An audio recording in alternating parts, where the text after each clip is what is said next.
But I don't mean much less. I mean no.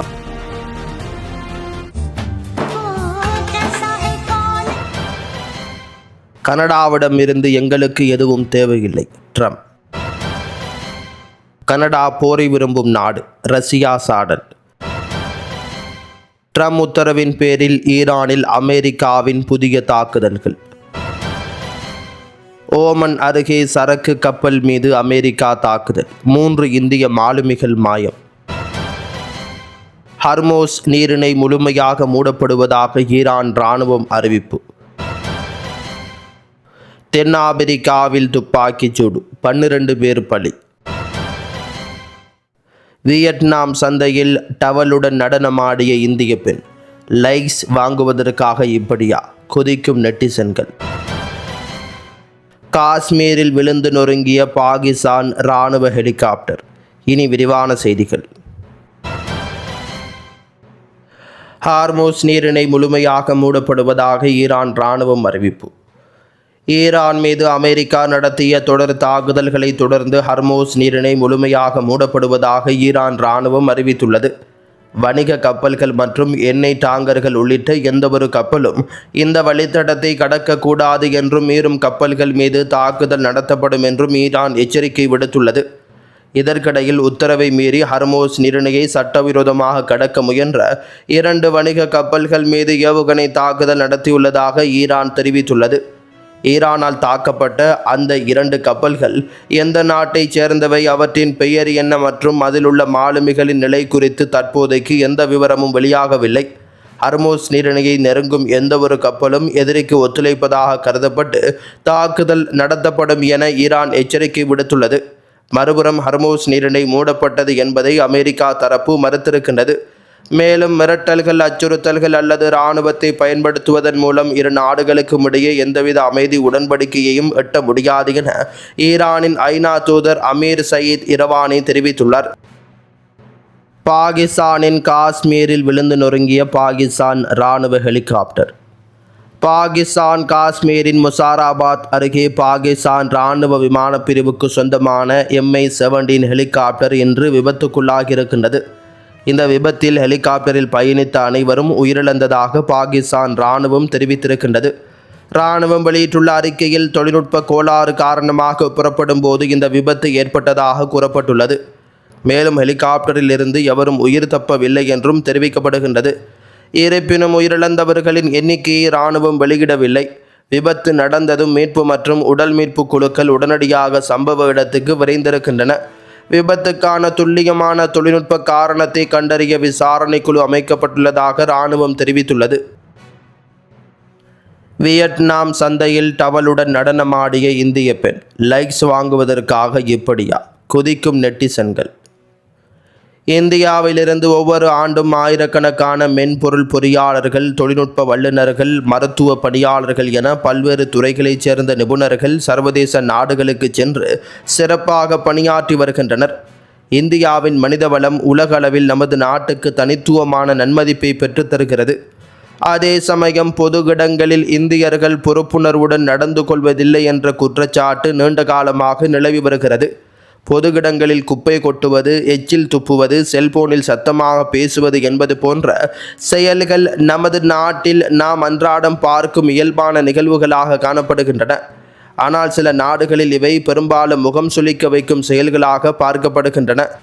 வேலைக்காக வெளிநாட்டுக்கு சென்று அங்கேயே வசிக்கும் இந்தியர்கள் அந்நாட்டின் சட்டதிட்டங்களை மதித்து பொறுப்புணர்வுடன் நடந்து கொண்டாலும் சிலர் சுற்றுலாவுக்காக வெளிநாடுகளுக்கு செல்லும் போது பொறுப்பற்ற செயல்களில் ஈடுபடுவதால் அது ஒட்டுமொத்தமாக இந்தியர்களின் நன்மதிப்பை குறைத்து விடுகிறது. அத்தகைய நிகழ்வு ஒன்று சமீபத்தில் நெட்டிசன்களை கொதிப்படைய செய்திருக்கின்றது. இன்ஸ்டாகிராம் உள்ளிட்ட சமூக வலைதளங்களில் பிரபலமான இந்திய பெண்ணொருவர் வியட்நாம் நாட்டுக்கு சுற்றுலா சென்றுள்ளார். வியட்நாமில் பிரபலமான இரவு சந்தைக்கு சென்ற அவர் சாலையின் நடுவே உடலின் ஒரு டவலை மட்டும் கட்டிக்கொண்டு நடனமாடியிருக்கின்றார். அந்த வீடியோவை அவர் தனது இன்ஸ்டாகிராம் பக்கத்திலும் பதிவிட்டுள்ளார். கடந்த மே மாதம் அவர் வீடியோவை பதிவிட்ட நிலையில் சமீபத்தில் தான் அந்த வீடியோ வைரலாகி இருக்கின்றது.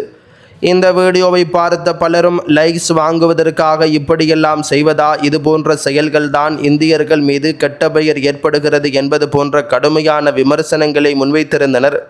இதனை அடுத்து அந்த பெண் இன்ஸ்டாகிராம் பக்கத்திலிருந்து தனது வீடியோவை நீக்கிவிட்டதாக கூறப்படுகிறது. வெளிநாடுகளுக்கு சுற்றுலா செல்லும் இந்தியர்கள் அந்த நாடுகளின் சட்டங்களையும் அவர்களின் கலாச்சாரத்தையும் மதித்து நடந்து கொள்ள வேண்டும் என பலர் கருத்து தெரிவித்து வருகின்றனர். ட்ரம்ப் உத்தரவின் பேரில் ஈரானில் அமெரிக்காவின் புதிய தாக்குதல்கள். ஈரானில் அமைந்துள்ள பல இலக்குகள் மீது அமெரிக்க படைகள் கூடுதல் தற்காப்பு தாக்குதல்களை நடத்தியுள்ளதாக அமெரிக்க இராணுவத்தின் மத்திய கட்டளையகம் தெரிவித்துள்ளது. அமெரிக்க ஜனாதிபதி டொனால்ட் ட்ரம்ப் நேரடி உத்தரவின் பேரிலேயே இந்த தாக்குதல்கள் முன்னெடுக்கப்பட்டதாக மத்திய கட்டளையகம் குறிப்பிட்டுள்ளது. ஈரானின் நியாயமற்ற மற்றும் தொடர்ச்சியான ஆக்கிரமிப்பு நடவடிக்கைகளுக்கு பதிலடியாகவே இந்த தாக்குதல்கள் நடத்தப்பட்டதாக மத்திய கட்டளையகம் மேலும் தெரிவித்திருக்கின்றது. இதேவேளை ஈரானின் முக்கிய துறைமுக நகரான பண்டார் அப்பாஸில் வெடிப்புச் சத்தம் கேட்டுள்ளதாக ஈரானிய அரசு ஊடகங்கள் தற்பொழுது செய்தி வெளியிட்டுள்ளன. எனினும் இந்த சம்பவம் தொடர்பான மேலதிக விவரங்கள் எவையும் இதுவரை வெளியிடப்படவில்லை. அதே நேரம் ஈரானின் கெசும் மற்றும் ஹெங்காம் ஆகிய பகுதிகளில் கேட்கப்பட்ட வெடிப்புச் சத்தங்கள் இராணுவ ஏவுகணைகளால் ஏற்பட்டவை என ஈரானின் IRNA செய்தி சேவை தெரிவித்துள்ளது. தற்காப்புக்கான தாக்குதல் மற்றும் ஆக்கிரமிப்புக்கு எதிரான தாக்குதல் என கூறும் அமெரிக்காவை போர் நிறுத்தத்தை மீறி ஈரான் மீது முதலில் தாக்குதல் நடத்தியது என்பதும் குறிப்பிடத்தக்க விடயமாகும். கனடாவிடமிருந்து எங்களுக்கு எதுவும் தேவையில்லை. ட்ரம்ப். அமெரிக்கா, கனடா மற்றும் மெக்சிகோ ஆகிய நாடுகளுக்கு இடையிலான முத்தரப்பு சுதந்திர வர்த்தக ஒப்பந்தத்தை மேலும் நீட்டிக்க தனக்கு விருப்பமில்லை என்று அமெரிக்க ஜனாதிபதி டொனால்ட் ட்ரம்ப் அதிரடியாக தெரிவித்துள்ளார். வெள்ளை மாளிகையில் ஓவல் அலுவலகத்தில் செய்தியாளர்களிடம் அவர் இந்த விடயத்தை குறிப்பிட்டுள்ளார். இந்த ஒப்பந்தத்தை புதுப்பிப்பது குறித்து நான் சிந்திக்கவில்லை எனவும், உண்மையை சொல்வதனால் இந்த ஒப்பந்தம் இல்லாமலேயே அமெரிக்கா மிக சிறப்பாக செயல்படும் எனவும் தெரிவித்துள்ளார். கனடாவிடமிருந்தோ அல்லது மெக்சிகோவிடமிருந்தோ அமெரிக்காவுக்கு தேவையான பொருட்கள் எதுவும் கிடையாது. ஆனால் அவர்களுக்கு தேவையான அனைத்தும் எங்களிடம் உள்ளதாக அவர் தெரிவித்துள்ளார். தற்போது நடைமுறையில் உள்ள ஒப்பந்தத்தின்படி எதிர்வரும் ஜூலை 1ஆம் தேதிக்குள் 3 நாடுகளும் இந்த வர்த்தக உடன்படிக்கையை மேலும் 16 ஆண்டுகளுக்கு நீட்டிக்க விரும்புகிறதா அல்லது ஆண்டுதோறும் மறு ஆய்வு செய்யும் முறைக்கு மாறுகின்றதா என்பதை அதிகாரப்பூர்வமாக அறிவிக்க வேண்டும் என அறிவிக்கப்பட்டுள்ளது. கனடா ஏற்கனவே இந்த ஒப்பந்தத்தை புதுப்பிக்க தயாராக இருப்பதாக தெரிவித்துள்ள நிலையில் ட்ரம்பின் இந்த திடீர் கருத்து பெரும் அதிர்ச்சியை ஏற்படுத்தியுள்ளது. முந்தைய நஃப்டா வர்த்தக ஒப்பந்தம்தான் பார்த்ததிலேயே மிக மோசமான ஒப்பந்தம் என்று குறிப்பிட்டிருந்த ட்ரம்ப் தற்போதைய கியூஸ்மா ஒப்பந்தத்தில் தனக்கு பிடித்த ஒரே விஷயம் அதன் முடிவுறுத்தும் அதிகாரம்தான் என தெரிவித்துள்ளார். 6 ஆண்டுகளுக்கு பிறகு இந்த ஒப்பந்தத்தை மறு ஆய்வு செய்து தேவைப்பட்டால் ரத்து செய்யும் விதியை நான் இதில் சேர்த்தேன். அது எனக்கு மிகவும் பிடித்துள்ளது என ட்ரம்ப் குறிப்பிட்டுள்ளார். தென்னாப்பிரிக்காவில் துப்பாக்கிச் சூடு, 12 பேர் பலி. தென் அமெரிக்காவில் அமைந்துள்ள நாடு தென்னாப்பிரிக்காவாகும். இந்த நாட்டில் பல்வேறு சட்டவிரோத கனிமவள சுரங்கங்கள் செயல்பட்டு வருகின்றன. இந்த சட்டவிரோத சுரங்கங்களை நடத்தும் குழுக்களுக்கு இடையே அவ்வப்போது மோதல் சம்பவங்கள் அரங்கேறி வருகின்றன. அதேபோல் பல்வேறு போதைப்பொருள் கும்பல்களும் செயல்பட்டு வருகின்றன. இந்த நிலையில் அந்த நாட்டின் ஜோகன்னஸ்பர்க் நகரின் கிளேவ்லேண்ட் பகுதியில் உள்ள குடியிருப்பு பகுதிக்குள் நேற்று முன்தினம் இரவு துப்பாக்கிச் சூடு தாக்குதல் நடைபெற்றுள்ளது.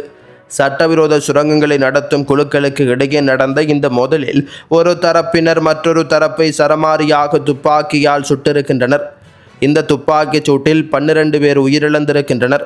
மேலும் 9 பேர் படுகாயமடைந்திருக்கின்றனர். தகவல் அறிந்து விரைந்து சென்ற போலீசார் காயமடைந்தவர்களை மீட்டு அருகிலுள்ள மருத்துவமனையில் அனுமதித்திருக்கின்றனர். மேலும் துப்பாக்கிச் சூடு நடத்திவிட்டு தப்பிச் சென்ற கும்பலை தீவிரமாக தேடி வருகின்றனர். ஓமன் அருகே சரக்கு கப்பல் மீது அமெரிக்கா தாக்குதல், 3 இந்திய மாலுமிகள் மாயம்.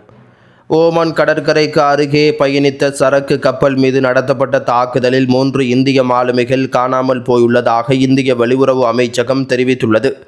ஓமனின் சோகார் துறைமுகத்திற்கு வடகிழக்கே சுமார் 20 கடல் மைல் தொலைவில் பயணித்த பலாவ் நாட்டு கொடியுடன் இயங்கிய செட்டபெல்லோ என்ற எண்ணெய் மற்றும் இரசாயன பொருட்களை ஏற்றிச் சென்ற கப்பல் தாக்குதலுக்குள்ளானதாக தெரிவிக்கப்பட்டுள்ளது. கப்பலின் என்ஜின் அறை சேதமடைந்து தீப்பற்றியதைத் தொடர்ந்து அவசர உதவி கோரப்பட்டுள்ளது. இதனை அடுத்து சம்பவ இடத்திற்கு விரைந்த ஓமன் கடற்படை கப்பலில் இருந்த 24 இந்திய மாலுமிகளில் 21 பேரை பாதுகாப்பாக மீட்டுள்ளது. இருப்பினும் 3 மாலுமிகள் தொடர்ந்து காணாமல் போயுள்ள நிலையில் அவர்களை தேடும் மீட்பு பணிகள் தீவிரப்படுத்தப்பட்டுள்ளன. இந்த தாக்குதலை இந்தியா கடுமையாக கண்டித்துள்ளதுடன் ஓமனில் உள்ள இந்திய தூதரகம் உள்ளூர் அதிகாரிகளுடன் இணைந்து மீட்பு பணிகளை முன்னெடுத்து வருவதாக வெளியுறவு அமைச்சகம் தெரிவித்துள்ளது. மேலும் பிராந்தியத்தில் வணிக கப்பல்கள் மீது தொடர்ச்சியாக நடத்தப்படும் தாக்குதல்கள் கவலைக்குரியவை என்றும் சர்வதேச கடல் போக்குவரத்து பாதுகாக்கப்பட வேண்டும் என்றும் இந்தியா வலியுறுத்தியுள்ளது. இந்த சம்பவம் தொடர்பாக இந்திய அரசு அமெரிக்காவின் மூத்த தூதரக அதிகாரியை அழைத்து தனது எதிர்ப்பை பதிவு செய்துள்ளதாகவும் தகவல்கள் தெரிவிக்கின்றன.